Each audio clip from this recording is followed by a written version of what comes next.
May mga sakripisyong ginagawa ang isang tao hindi dahil gusto niya, kundi dahil wala na siyang ibang mapiling paraan para iligtas ang mga taong mahal niya. Minsan, sa sobrang dilim ng mundo, mapapakapit ka sa patalim, hindi dahil gusto mo, kundi dahil kailangan mong mabuhay. Kahit pa ang ibenta ang sarili mong pagkatao ang tanging paraan para hindi magutom ang pamilya mo. Welcome sa M2M Desires, kung saan binibigyang boses natin ang mga kwento ng pag-ibig, pagnanasa, at mga lihim na hindi madaling ikwento. Mga kwentong minsan ay masakit, minsan ay nagdudulot ng pag-asa at laging totoo. Dito, walang husga, tanging mga kwentong mula sa puso ang ating pinakikinggan. Kaya bago tayo pumasok sa mas malalim na bahagi ng ating kwento, huwag niyo pong kalimutang mag-subscribe sa ating channel at i-click ang notification bell para lagi kayong updated sa ating mga bagong uploads.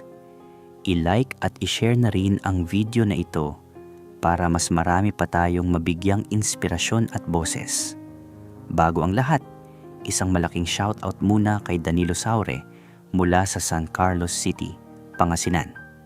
Maraming salamat sa iyong walang sawang pagsuporta at pakikinig sa ating mga kwento. Mabuhay ka, Danilo. Handa na ba kayong makinig sa isang kwentong susubok sa inyong emosyon at paninindigan? Tara, simulan na natin ang kwento. Kuya Will, ang hirap talaga maging mahirap, lalo na kung ang tanging sandata mo lang sa buhay ay ang mukha at katawan mo. Tawagin niyo na lang akong Noah.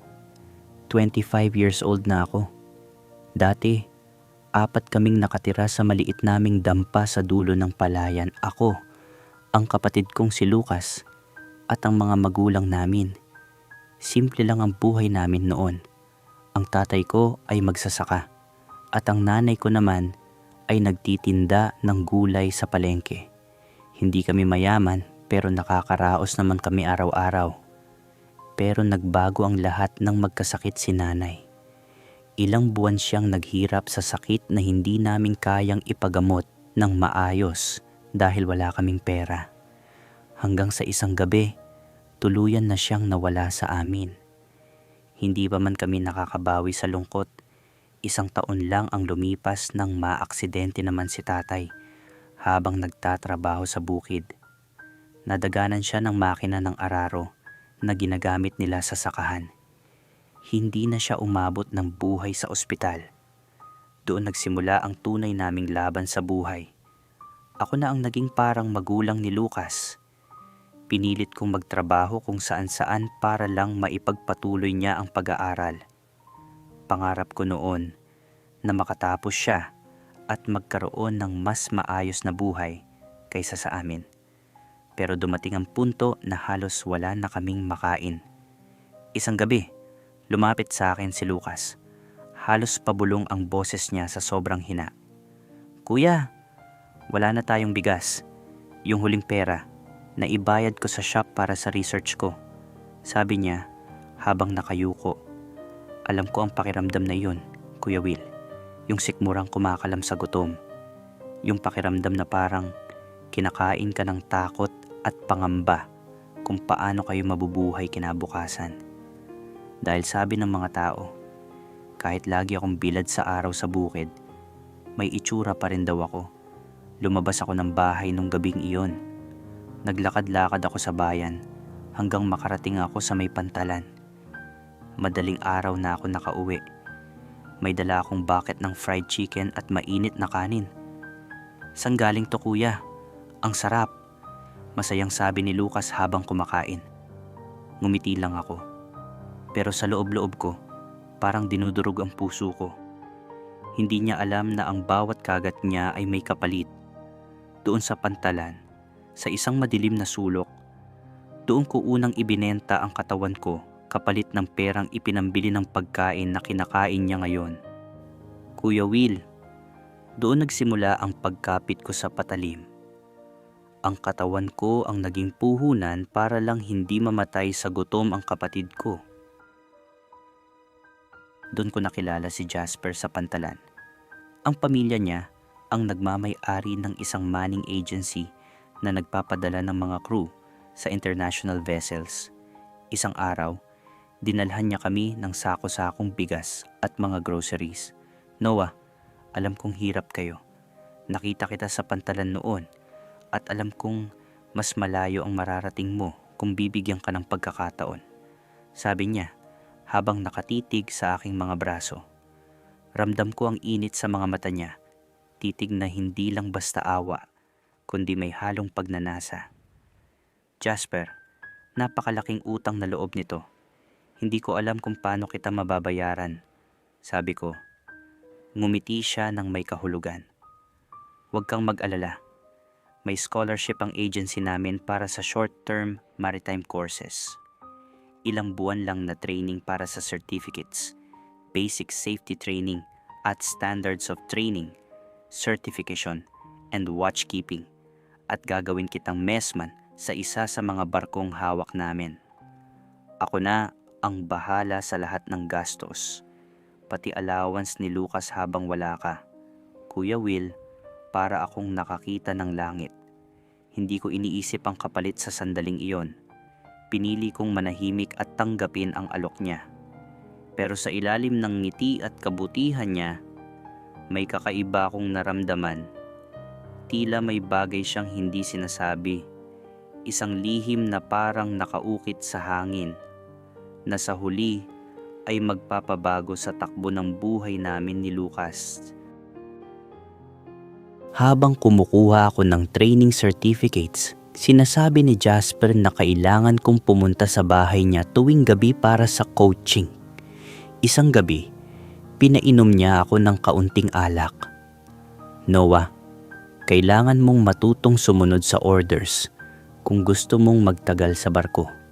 Bulong niya habang dahan-dahang hinahaplos ang aking likod. Alam ko na ang susunod, Kuya Will.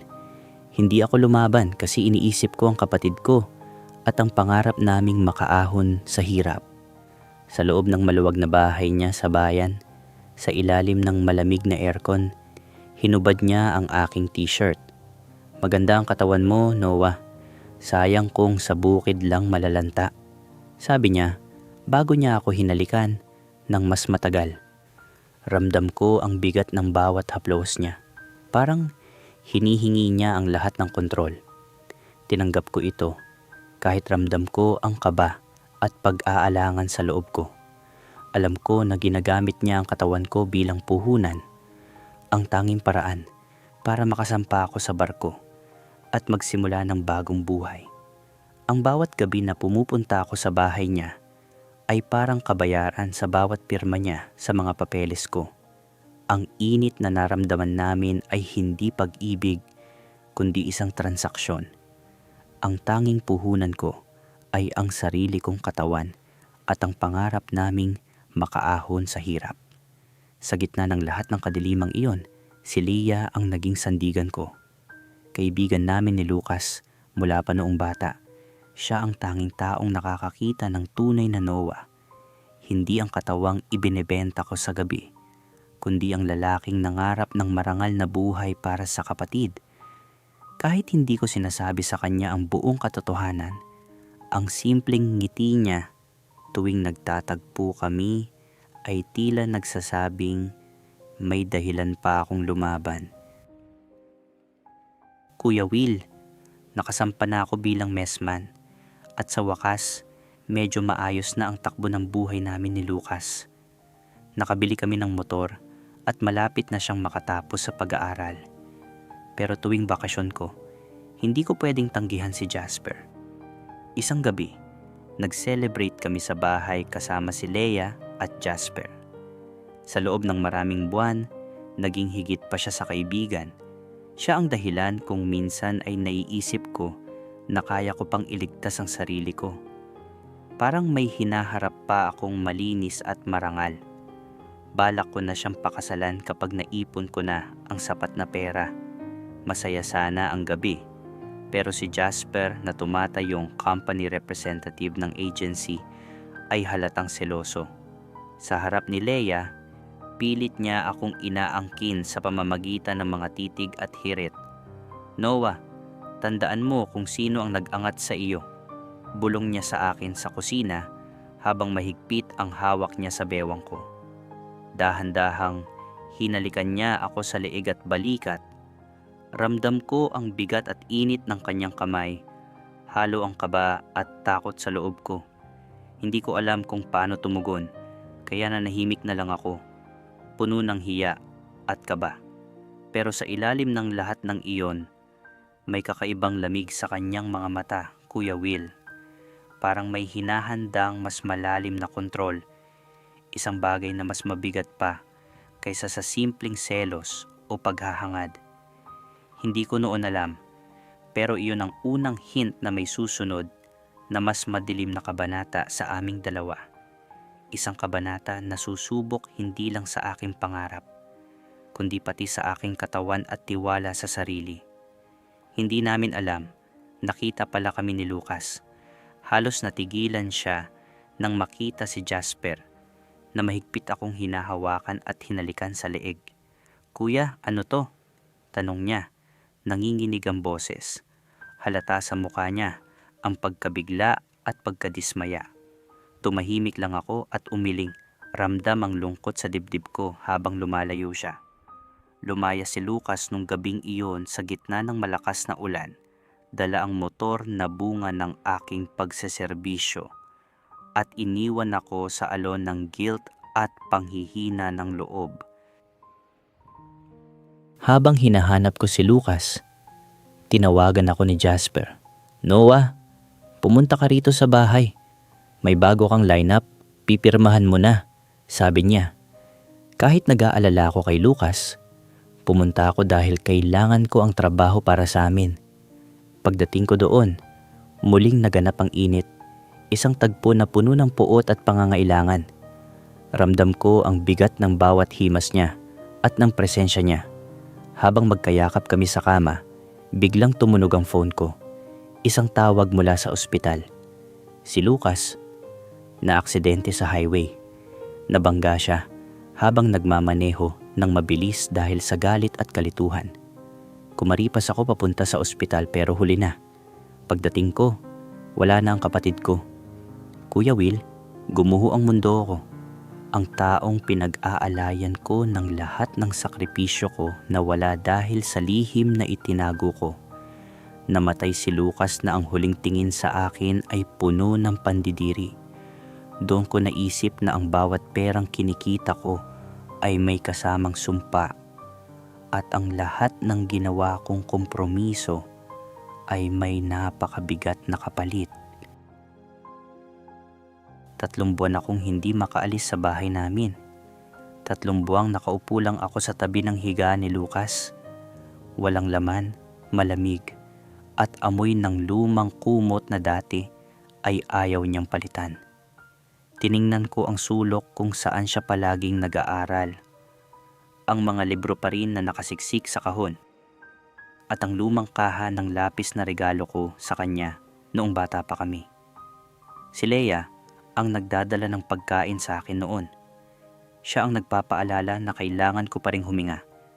Kahit pakiramdam ko ay wala nang dahilan. Isang gabi sinabi niya sa akin, Noah, kung sisirain mo ang sarili mo sa pagdadalamhati, parang sinasayang mo rin ang bawat sakripisyo mo para sa kanya. Tumagos ang mga salitang iyon. Hindi dahil nawala ang sakit, kundi dahil alam kong tama siya. Kaya bumalik ako sa barko. Hindi dahil gusto ko, kundi dahil wala na akong ibang alam gawin.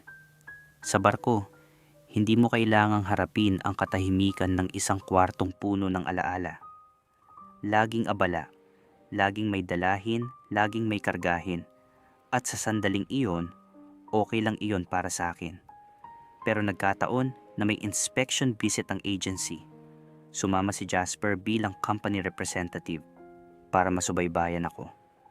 Walang takas, Kuya Will. Kahit nasa gitna kami ng dagat patungong Singapore, ramdam ko ang presensya niya sa bawat galaw ko. Parang bantay na hindi mo maiwasan. Bawat tingin niya ay nagpapaalala kung sino ang may hawak ng kinabukasan ko sa barko. Dahil messman ako, ako ang naatasang maghatid ng pagkain at kape sa mga opisyal, pati na rin sa mga bisita mula sa office. Isang hapon, inutusan ako ni Jasper na magdala ng merienda sa kanya habang nandoon siya sa may bandang engine area para mag-inspect. "Noah, pumasok ka muna rito, walang tao," sabi niya habang hinihila ako sa isang madilim na koridor malapit sa main engine. Sa sobrang pagod, kaba at gulo ng isip ko, hindi ko napansin ang isang steam leak sa gilid ng pipe sa tapat namin. At sa loob ng ilang segundo, iyon ang magiging simula ng pinakamalupit na pangyayari sa buhay ko. Kuya Will, hindi ko alam kung paano ko sisimulan to. Pero dito na yata nagsimula ang lahat ng hindi ko na mababawi. Nang pilitin akong halikan ni Jasper, napatulak ko siya. Sa sobrang gulat at kaba ko, aksidente kong natabig ang isang valve. Bigla na lang may sumingaw na sobrang lakas na high pressure steam. Parang isang iglap lang, Kuya Will. "Jasper, ilag," sigaw ko, pero huli na. Diretsong tumama sa kanya yung mainit na singaw. Nakita ko kung paano siya napasigaw sa sakit. Parang nagdilim yung paligid ko sa lakas ng sigaw niya. Ako naman, tumalsik palayo dahil sa pressure. Ramdam ko agad yung init, parang sinusunog yung balat ko. Ilang segundo lang yon, pero pakiramdam ko, ang tagal-tagal kong nasa sakit na yon. Hindi ko makalimutan, Kuya Will, yung sigaw niya, yung amoy ng singaw, yung pakiramdam na wala na akong kontrol sa nangyayari. Nagkagulo sa engine room, tumunog yung alarm, tapos may mga engineers na dumating para iligtas kami. Dinala kami agad para magamot, pero alam ko na agad na malala na yung nangyari. Dinala kami sa ospital sa Singapore. Halos 10 days akong nakahiga lang. Doon ko nalaman na si Jasper, grabe yung tinamo niyang paso sa mukha at katawan. Sabi ng doktor, may part ng nerve niya na baka permanent nang naapektuhan. Ako naman, may malalim na paso sa braso at sa gilid ng mukha ko. Hanggang ngayon, dala ko pa rin yung mga peklat. Pagbalik namin sa Pilipinas, agad nagkaroon ng investigasyon. Yung agency, pati Maritime Authority, kumilos na rin. Ang report nila, negligence during unauthorized entry to restricted area. Tinanggap ko na lang lahat, Kuya Will. Wala na akong lakas para magpaliwanag pa. At sa totoo lang, pakiramdam ko, tama lang na ako ang managot. Kasi kung hindi ako nandun, kung hindi ako nagpadala sa takot at gulo ng isip ko, baka hindi umabot sa ganito.